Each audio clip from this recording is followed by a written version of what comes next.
Hello बच्चों, कैसे हैं आप। आशा करता हूं कि बच्चों आप बहुत ही अच्छे होंगे। आपकी पढ़ाई बहुत अच्छे से चल रही होगी और आप बहुत ही स्वस्थ होंगे। आइए बच्चों, आज हम 9th क्लास के बच्चों को अगला पाठ पढ़ाऊंगा, जिसमें कि पाठ का नाम है पुरुषोत्तम राम। पुरुषोत्तम राम के विषय में कहने मतलब पुरुषोत्तम राम, पुरुषों में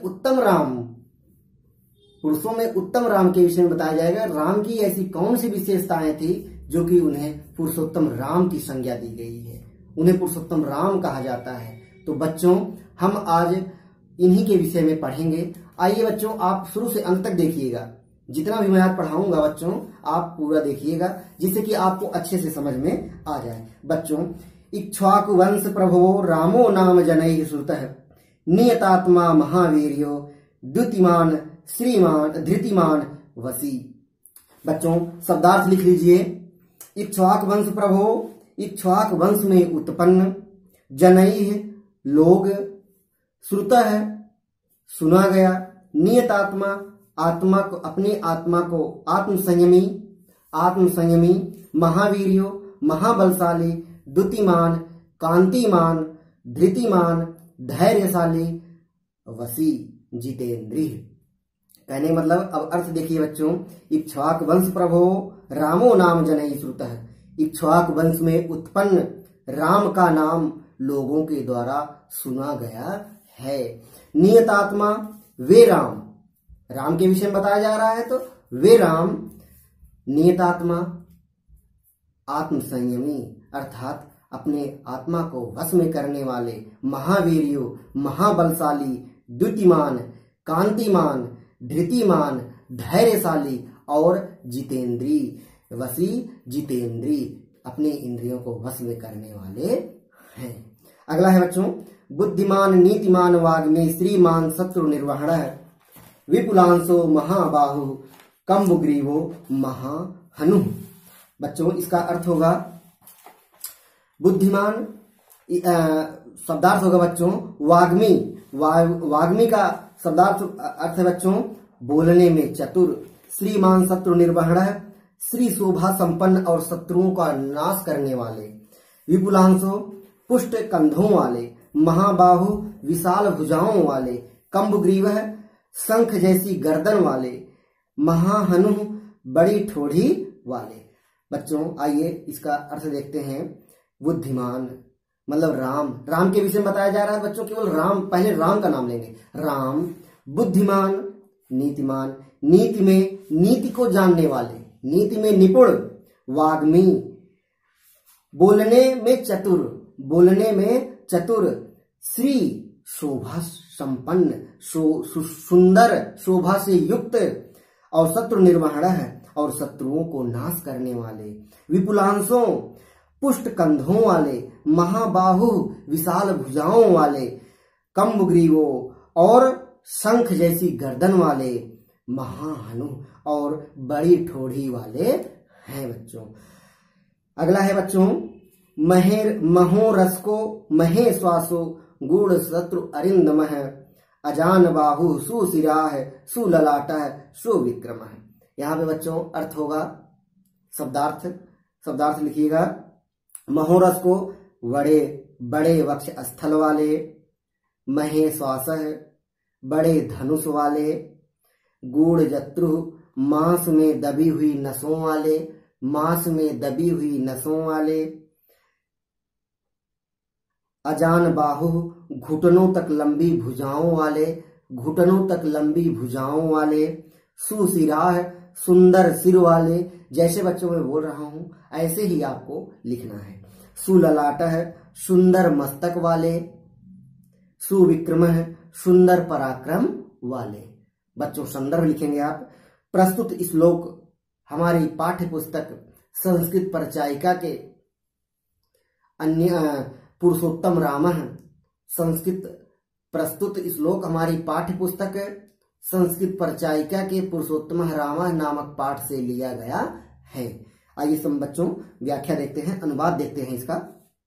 महोरस को कहने का मतलब राम विशाल वक्ष स्थल वाले, महेश्वासो विशाल धनुष वाले, गूढ़ जत्रुः अरिंदमः, और मांस में दबी हुई नसों वाले, शत्रुओं का दमन करने वाले, शत्रुओं को पराजित करने वाले, शत्रुओं का नाश करने वाले, अजान बाहु, घुटनों तक लंबी भुजाओं वाले, घुटनों तक लंबी भुजाओं वाले, सुशिरा है, सुंदर सिर वाले, सुललाट है, सुंदर मस्तक वाले, और सुविक्रम है, और बहुत ही महापराक्रमी हैं, महापराक्रमी हैं। अगला है बच्चों सम है, सम विभक्तांग है, स्निग्ध वर्ण है, प्रतापवान, पीन वक्षा विशालाक्ष, लक्ष्मीवान, शत्रु निर्भलक्षण है। बच्चों यहाँ पे शब्दार्थ होगा सम मतलब पक्षपात रहित। राम कैसे थे? पक्षपात रहित। अर्थ होगा केवल बच्चों समह का अर्थ होगा पक्षपात रहित, सम विभक्तांग, समान रूप से विभक्त अंगों वाले, समान रूप से विभक्त अंगों वाले। स्निग्ध वर्ण है, सुंदर वर्ण वाले, पीन वक्षा, पुष्ट वक्ष स्थल वाले, विशालाक्षो, विशाल नेत्रों वाले। बच्चों यहाँ पे अर्थ होगा समह मतलब राम पक्षपात रहित, राम किसी से भेदभाव करते नहीं थे।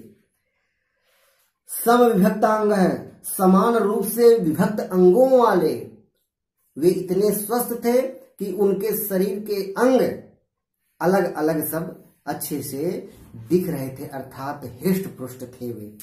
स्निग्ध वर्ण है, सुंदर वर्ण वाले, प्रतापवान, प्रतापी, पीन वक्षा, पीन वक्षा, विशाल वक्ष स्थल वाले, विशाल वक्ष स्थल वाले, विशालाक्ष और विशाल नेत्रों वाले, विशाल अक्षी, अक्ष मतलब आंख, विशाल मतलब बड़ी बड़ी नेत्रों वाले।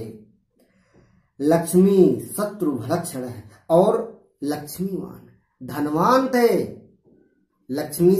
लक्ष्मीवान का अर्थ मतलब धनवान थे, और भलक्षण है, सत्वान शुभ लक्षण है, शुभ लक्षणों से संपन्न है, उनके अंदर शुभ लक्षण दिखाई देते थे।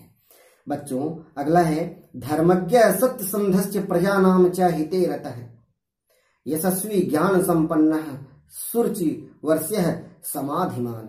बच्चों यहाँ पे शब्दार्थ लिखिएगा। धर्मज्ञ धर्म के ज्ञाता, राम धर्म के ज्ञाता थे, धर्म के विषय में अच्छे से जानते थे, क्या धर्म है क्या अधर्म है इसके विषय में राम बहुत अच्छे से जानते थे। सत्य संधस्य, सत्य प्रतिज्ञा करने वाले थे, जो प्रतिज्ञा लेते थे उसे पूरा करने वाले थे। प्रजा नाम मतलब प्रजा, जो प्रजा रहती थी, प्रजा हिते रहता है, हित में लगे रहने वाले। यशस्वी, यशस्वी, ज्ञान संपन्न, ज्ञान से संपन्न। शुचि, शुचि का मतलब होता है पवित्र मन वाले, पवित्र मन वाले। और वश्य का मतलब जितेंद्री, वश्य का मतलब जितेंद्री। और समाधिमान मतलब मन को एकाग्र करने वाले, समाधिमन मन को एकाग्र करने वाले। बच्चों मन को एकाग्रचित करना चाहिए, एकाग्रचित करने से हमारे सोचने की क्षमता बढ़ती है। आइए बच्चों इसका अर्थ देखते हैं। धर्मज्ञ, राम, वे राम धर्म के ज्ञाता थे, धर्म को जानने वाले थे। सत्य संधस्य, सत्य प्रतिज्ञा करने वाले थे। प्रजा नाम च हिते रहता है, और प्रजा के हित में लगे रहने वाले थे, प्रजा के हित में लगे रहने वाले थे, प्रजा के हित में सोचने वाले थे। और यशस्वी, राम यशस्वी थे। ज्ञान संपन्न है, ज्ञान, ज्ञान संपन्न है कहने मतलब ज्ञानी थे, राम बहुत ज्ञानी थे। और शुचि, पवित्र मन वाले थे, पवित्र, पवित्र मन वाले थे। वर्ष्य है, और जितेंद्रिय थे, और समाधिमान है, और अपने मन को एकाग्रचित करने वाले हैं। बच्चों अगला है प्रजापति समः श्रीमान धाता रिपु निसूदन रक्षिता जीवलोकस्य धर्मस्य परिरक्षिता। बच्चों यहाँ पे अर्थ देखेंगे। धाता, धाता का मतलब होता है बच्चों सहारा, धाता का अर्थ होता है सहारा देने वाले। रिपु निसूदन, शत्रुओं का विनाश करने वाले। परिरक्षिता, रक्षा करने वाले। बच्चों आइए इसका अर्थ देखते हैं। प्रजापति समः श्रीमान धाता रिपु निसूदन। राम प्रजापति के समान धन संपत्ति से संपन्न थे, राम प्रजापति के समान धन संपत्ति से संपन्न थे और सहारा देने वाले थे, सहारा देने वाले थे, धाता सहारा देने वाले थे। और रिपुनिषूदन, शत्रुओं का विनाश करने वाले थे, शत्रुओं का विनाश करने वाले थे, शत्रुओं से लड़ने वाले थे। रक्षिता जीवलोकस्य, और जीवलोक की रक्षा करने वाले थे। राम जीवलोक की रक्षा करने वाले थे। धर्मस्य परिरक्षिता, और धर्म की रक्षा करने वाले थे। धर्म की, राम धर्म की बात करते थे, धर्म की रक्षा करने वाले थे। बच्चों, इस तरह से वीडियो लंबा हो रहा है। बच्चों, आज बस इतना ही, क्योंकि इसमें 11 श्लोक दिए गए हैं। 11 श्लोकों में मैं आज आपको 6 श्लोक पढ़ा दिया हूं। बच्चों, इसे आप लिख लीजिएगा, तब तक आप दूसरे वीडियो का इंतजार कीजिए। मैं आपको पुरुषोत्तमा रामा पार्ट 2 के नाम से बनाऊंगा, उसे आप देख लीजिएगा। बच्चों, आपने वीडियो पूरा देखा। आपको आशा करता हूं कि जितना भी अर्थ बताया हूं आपको समझ में भी आ गया होगा। और आप लाइक कीजिए, सब्सक्राइब कीजिए और शेयर कीजिए, जिससे कि और बच्चों को भी इसका लाभ मिलता रहे। बच्चों, धन्यवाद।